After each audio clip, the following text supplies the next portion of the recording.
கொளுத்த கொளுத்த வெயிலும் போய்கிட்டு இருக்கு ஐபிஎல். பொன்னியின் செல்வன் 2 கேகேஆருக்கு காவு. லிரிக் ரைட்டர் வாலி ஸ்டெம்ப் வந்துச்சு 60 லட்சம் ரூபாய் காலி. 2 மேட்ச் போச்சு, நாளைக்கு பஞ்சாப் கூட மேட்ச். எல்லாருக்கும் சங்கு சென்னை சூப்பர் கிங்கு.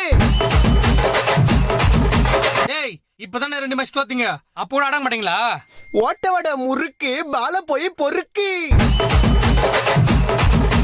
ஓரமா போய் நில்லு, எங்க பார்த்தாலும் எல்லோ. சிஎஸ்கேல அலி, பஞ்சாபு நீ எங்கயாவது போய் ஒலி. தம்பி யாரது? இவ்வளவு ஆட்டம் போடுறியே, நாளைக்கு சிஎஸ்கே தோத்துச்சுன்னா என்ன பண்ணுவ? அடிங்க வாய கழுவே. அப்படிலாம் நடக்காது. இல்ல தோத்தா என்ன பண்ணுவேன்னு கேக்குறேன்.